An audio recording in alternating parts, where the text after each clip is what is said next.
The end of the golden era of fighting games didn't look like an explosion. It looked like a Facebook post. For 21 years, Final Round was not just a tournament, it was a gravitational constant. Located in Atlanta, Georgia, it was the unofficial start of the fighting game calendar. It was the one weekend where East Coast and West Coast both showed up and nobody could duck the smoke. It was the specific weekend where the Japanese gods Daigo, Tokido, Sako and more, or the European killers would fly 17 hours to test the American killers before the rest of the world could catch up. If you played fighting games in the 2000s or the 2010s, you didn't check if Final Round was happening. You just booked the flight, you planned your vacation days around it. I mean, it was the pillar of culture, as permanent as EVO itself.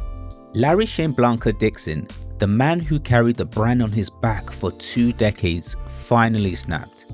He didn't post a corporate press release about pursuing new opportunities, he posted a confession.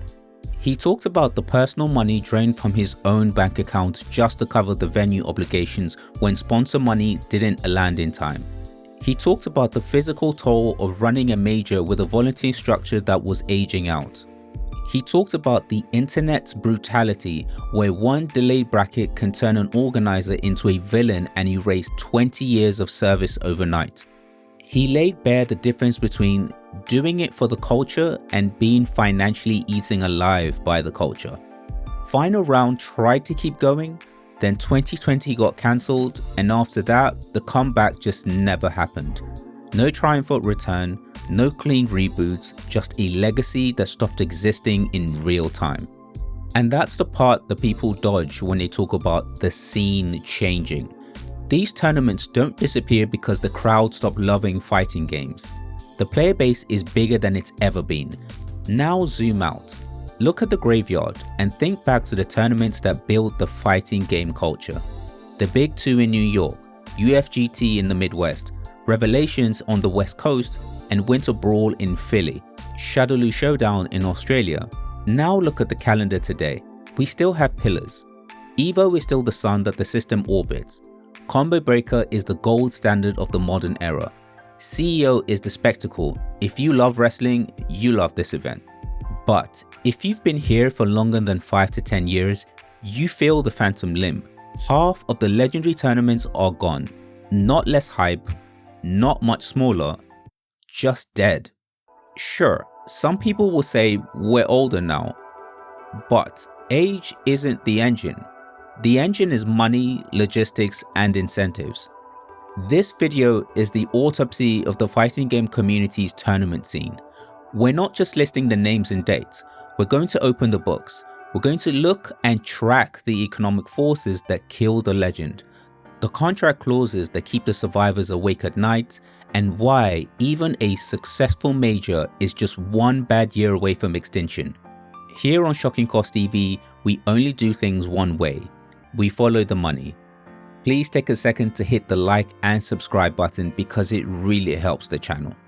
To understand why a modern tournament is a financial nightmare, you first have to understand one thing. This scene wasn't built by businessmen with business plans. It was built by squatters. The original FGC economic model was a series of lucky accidents that hardened into tradition. And it worked perfectly until it didn't. The arcade era was roughly from 1991 to 2003. In the beginning, logistics barely existed. The infrastructure was pre-built. You went to the arcade, the machines were heavy and expensive and very power hungry, but they belonged to the venue. The tournament organizer was just the person that was loud enough to run a bracket in a loud room. They didn't rent the venue, they didn't pay for electricity, they didn't hire security, they didn't worry about liability. The arcade owner paid the overhead because the tournament built the coin drop system. At this point, the economy was pretty simple. Every match cost money, every casual set cost money. The quote-unquote event didn't need to be profitable on paper because it was a marketing engine for the arcade itself. The prize pool was whatever cash ended up in the bucket at the end of the night. That right there is how you get Battle by the Bay in the US, which eventually mutates into EVO. That's how you get the SBO. With qualifiers and finals built on arcade infrastructure, now it was decentralized, low cost, sustainable because the venue was the sponsor. Then came the Great Migration, roughly between 2004 to 2008. The American and European arcade scene was collapsing. Hardware moved from cabinets to consoles, Dreamcast, PlayStation 2, and then Xbox 360. This is the moment that the quote major is invented. Not out of ambition, but out of homelessness. Now, if you can't meet at an arcade, you have to meet somewhere, right? So the scene moves into VFW halls, university spaces, and then hotel ballrooms. And the cost model changes instantly. For the first time, the organizer is paying rent, but what makes it much worse is that the organizer and the community are now supplying the entire tournament floor. This is where BYOB, or bring your own console, becomes a miracle that no other esport has ever truly replicated. People stripped TVs from their living rooms, drove them hundreds of miles, and then they stacked them onto folding tables like it was normal. Because it was normal. But this is also where the business becomes fragile. You're now betting your entire weekend on borrowed hardware, borrowed labor, and a venue that can still hit you with fees if anything goes wrong. Breaking even now becomes the win condition. Then the Street Fighter 4 boom happens, roughly 2009 to 2014.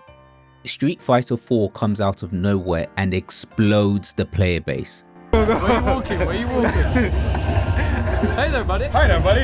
I'm F-Word, UK's #1 Rufus. Majors go from a couple of hundred entrants to thousands. This is what I call the pilgrimage era. The love was pure. People drove 12 hours, slept 6 in a room, ate cheap, lived cheap, because the reward wasn't money. The reward was glory and identity. The ecosystem starts to stabilize into a clean ladder. Weeklies would train you, locals would crown you, and the majors would immortalize you. But as the crowd grows, the squatters model starts to break. You can't run 2,000 people on borrowed setups and volunteer security forever. You're going to need bigger spaces, you need contracts, you need insurance, you need staff, and you need systems. The hobby becomes an industry, but the expectations stay stuck in the hobby pricing. And that is the initial mismatch, and sadly where the extinction level event would officially begin. From the outside, a major looks like a party, but from the inside, it is a financial minefield. We truly need to kill the myth that tournament organizers are getting rich off your venue fee. Here's the truth. Revenue comes in, the cost tax eats that revenue, and what's left is either survival money or debt. And the reason this scene keeps losing legendary events is simple. The cost stack has grown faster than the revenue stack. First, the venue trap. At scale, you don't just rent a room. You sign a contract that comes with targets and penalties. Hotels want room nights. Convention centers want union compliance. Everybody wants deposits. Everybody wants deadlines.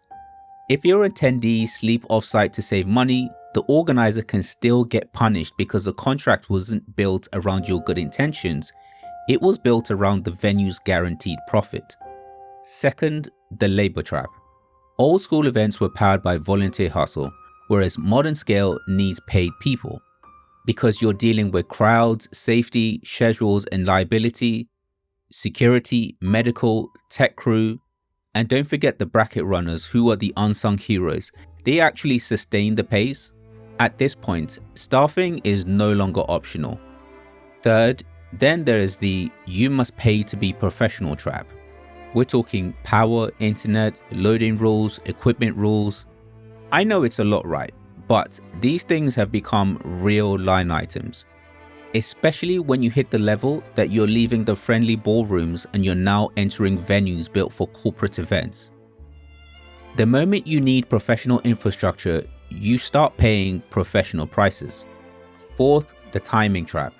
This one kills people quietly because the venue wants money up front. Sponsors often pay later, and I mean much later. That means that the organizer becomes the bank. They float the risk and then they front the deposit.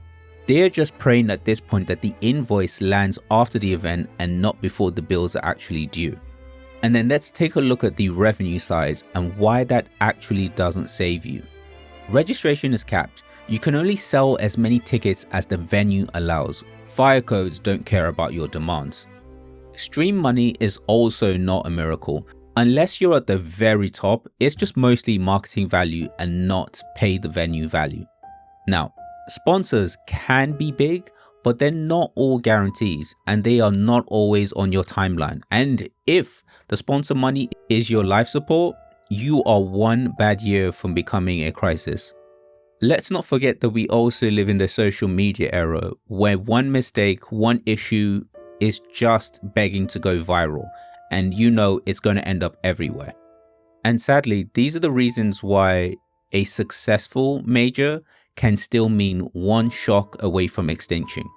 Now that we understand the ledger, we can look at the actual bodies and stop pretending like any of this is just, random. Case 1. Final round. Final round suffered from a load-bearing organizer problem. The entire infrastructure lived inside one person's brain. Now, when an event scales past a certain point, it has to evolve from one person's willpower into an organization with redundancy, clear lanes, clear roles, and clear backstops.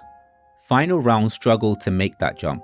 The chaos people remembered wasn't because the organizer hated the community, it was because the system outgrew the structure, and when the backlash hit, it hit one person, not a brand, and eventually the person said, I can't keep doing this.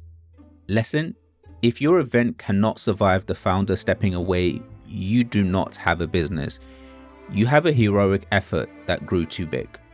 Case study 2. Seasons beatings. Cause of death: losing the host venue.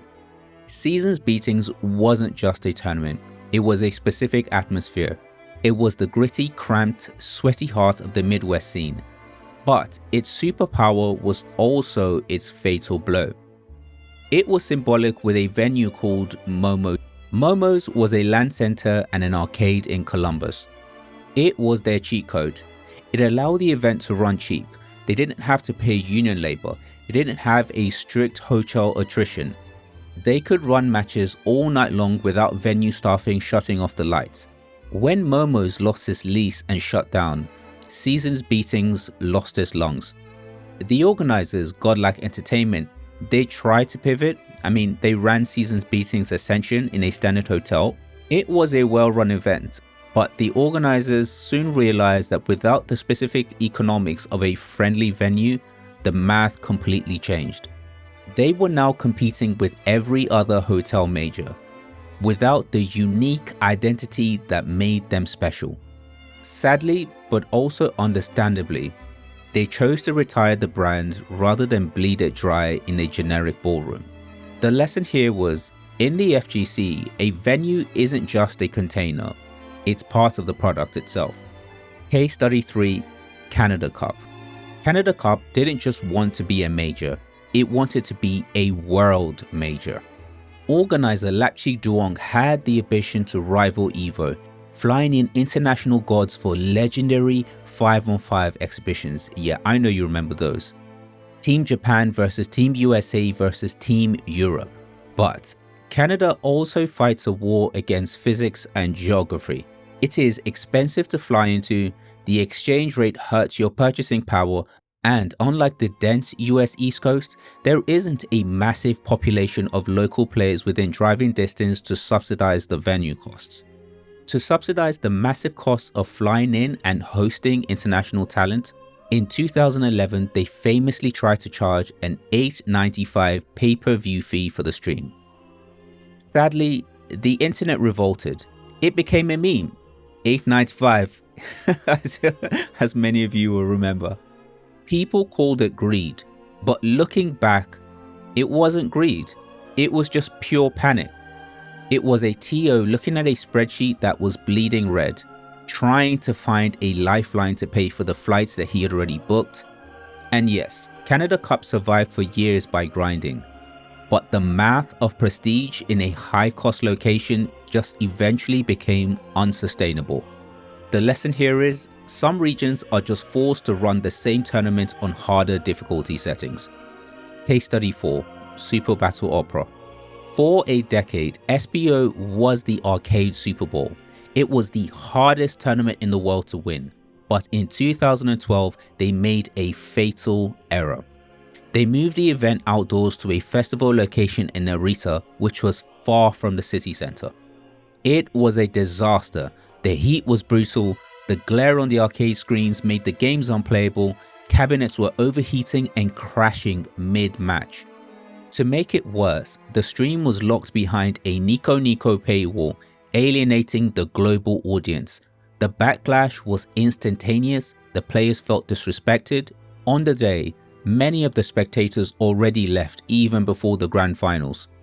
And sadly, the prestige evaporated in a single weekend. The organisers resigned and the tournament was suspended indefinitely. The lesson here is, credibility takes years to build and only one weekend to destroy. As with many things in life, once the old pillars collapse, the scene doesn't die, it starts to mutate. Publishers realize the tournaments are cheap marketing and great content, so circuits take relevance, point systems, official statuses, tour branding. If you want your tournament to be quote-unquote important, you want to be part of the circuit. And yes, circuits can help. They bring attention, legitimacy, and players chasing points. But they also introduce a new form of fragility and dependency. When a circuit defines your tournament's relevance, your attendance is partly rented. And if that circuit downgrades your tournament or moves support elsewhere, you don't just lose prestige, you also lose traveling players. And when players stop coming, the vendors stop coming. When the vendors stop coming, the sponsors shrink. When the sponsors shrink, your venue contract becomes a weapon pointed at your finances. Then you get the calendar cannibalism. Let's be honest, players don't have infinite money, sponsors don't have infinite budget. If your date is not an important circuit weekend, the players just skip your event. If the players skip you, the ecosystem roots around you. Now I'm sure many of us can think back to Street Fighter 6 events where we sat down to watch a stream with players that we don't recognize. We might see a few names, and sure, there might be a couple of good players, but they didn't have any of the heavy hitters because players are actively building their schedules around the circuit traffic. And that is how a good tournament dies without ever doing anything wrong. It doesn't collapse, it just gets bypassed. The industry change also hits far and wide. In 2011, Victor Spooky Fontanez wasn't just a streamer. He was the network, quote unquote, the hardest working man in the FGC. If a tournament wasn't on Team Spooky's YouTube channel, it did not exist. He owned the gear, he owned the know-how, and most importantly, he owns the audience. But by 2015, the industry woke up. Tournament organizers realized that they were giving away their most valuable asset. The tournament is the product, but the stream is commercial. Now, why let a third party hold the keys to the revenue? So the eviction process began. First, the barrier dropped.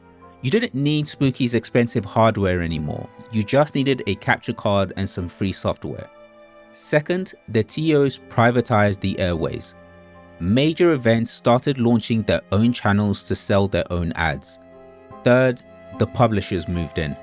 Capcom and Bandai Namco centralized the premier content onto their own official corporate channels. The quote specialist streamer became the middleman in a ruthless efficiency market. Spooky didn't quit. He was just structured out of the industry that he built. The result? The audience is now shattered into 1,000 shards. There is more content than there has ever been, but we're all watching it alone. We gained production value, but we also lost the culture. You don't need to list every tournament to understand the modern era. You just need to understand who survives and why. The first archetype is the festival major. Combo Breaker is the clean example of it's not just watch top 8, it's a full convention style experience where attendees matter.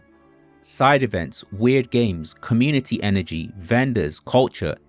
It's built to satisfy the people who actually pay to be there, not just the people who watch for free. The second archetype, the show. CEO survives because it is a spectacle that you can't fully experience through a stream. The ring, the entrances, the presentation, it turned the event into theatre. You have to be there in the building to actually feel the branding. The third archetype, the regional anchor. Some events survive by becoming the main reference point for the whole region. If you want to compete at a serious level in that region, that event becomes a default. That concentration creates critical mass, and critical mass pays bills. And then there are the ghosts. The tournaments that were legendary but didn't fit the new survival types. Some didn't die in scandal, they just got squeezed by costs, calendar and burnout until the math stopped working. Essentially, the middle ground is what's disappearing. Being a solid hotel major is not a sustainable category anymore. It's similar to how on a worldwide scale, the middle class are slowly being eroded. Now we reach the newest force in the ecosystem, sovereign money. We're not just talking about sponsorship logos and entry fees. We're talking about state-backed investment and massive prize pools that can change a player's life overnight. For players, it's only rational that if you can win serious money, you prioritize the biggest incentives. Now, let's be honest, that's not betrayal, that's just pure adulthood. But for the community tier, this introduces a centralization risk. If the scene starts reorganizing around one giant payday, the center of gravity shifts away from the grassroots events. The danger isn't that locals evaporate tomorrow. The danger is the bridge between the community and the professional player gets weaker. And once that bridge weakens, the ecosystem becomes two separate worlds. The professional tier becomes polished, centralized and heavily funded. The community tier stays scrappy, fragmented and survival based. And the big question becomes, do we still have a pipeline or do we end up with a split reality? So putting all of this together, is the scene dying? No, but it is gentrifying. Like walking into that old crappy neighborhood of yours and realizing that you can't afford to live here anymore. The mom and pop era of tournaments is ending. The big institutions era is here. The survivors, EVO, Combo Breaker, Frosty Faustins, CEO, versus fighting are massive, professional and efficient. They are better run than the events of the past, production is better, the payouts are better and safety is better. But the barrier to entry is now a wall. You can't just start a major in a basement and grow into EVO anymore. For the vast majority, the cost stack is becoming too high. The contracts are too strict and the expectations are too heavy. The future of the FGC is a landscape with taller peaks but much fewer mountains, and the data proves it. In 2016, we had quantity. The Capcom Pro Tour alone featured 72 events worldwide, but today we have density. Back in 2002, EVO had roughly 300 entrants. In 2024, EVO hit 10,240 unique competitors. The industry didn't shrink, it condensed. We have better tournaments, we have bigger prize pools, we also have fewer of them. The legends of the past, Final Round, Seasons Beatings, Shadowloo Showdown, SBO, didn't die in vain. They were experiments that taught the scene what doesn't work. They were the casualties of an industry that's still learning how to be a business. The rise was built on obsession, but the fall was built on math. And the math doesn't care about your nostalgia.